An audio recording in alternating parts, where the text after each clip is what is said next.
So dito guys, kaka-start lang ng game tapos meron nag-chat, tinanong niya kung legit red queue daw ako. At dahil lang lang ko, edi sabi ko fake. Tapos sabi niya dito fake pala ha, baka gusto mo hook kita. Tapos sabi ko dito sige nga. At sa part naman na to, bibigyan ko na sana tong Benedetta. Ang kaso nga lang, nakuha ko ng prank ko sa story nila.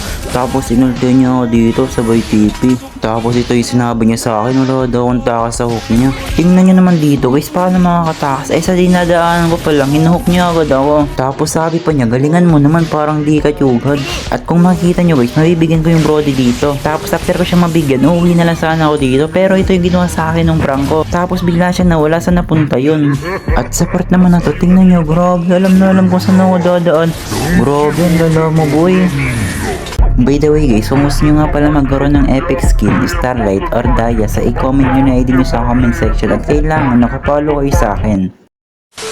At baka nga pala natin ituloy yung video ay maglalaro muna tayo sa Undersea Restaurant sa SpongeBob. Grabe guys, nakaka-enjoy siya laruin, magluluto ka na magluluto at isasara mo sa mga customer mo. Alam ko related dito yung mga bata noon kasi gantong ganto yung unang laro dati sa laptop. Di ba related kaya yung ganito? Yung magluluto kayo tapos isaserve nyo tapos minsan meron pang magagalit na customer kasi napakatagal nyo magluto at napakatagal nyo magbigay. At kung mapapansin nyo dito guys, grabe litong lito ako dito, yung mga pinipindot ko maling-mali na talaga. Hanggang sa maubos yung oras ko at naka 363 restaurant revenue ako dito guys.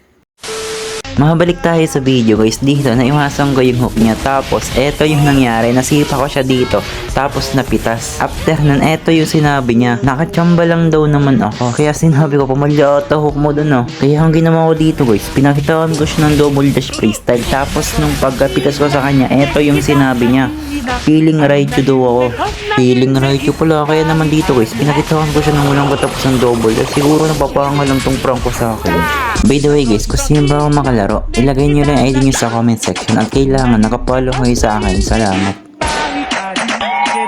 Dito guys, habang nablo ako, bigla siyang nag-flicker sa akin. Grabe, nagulat ako dun guys. Tapos meron siyang gagawin na ikakagulat ko lalo. Loko, hinok ako, kakabuhay ko lang. Grabe palo.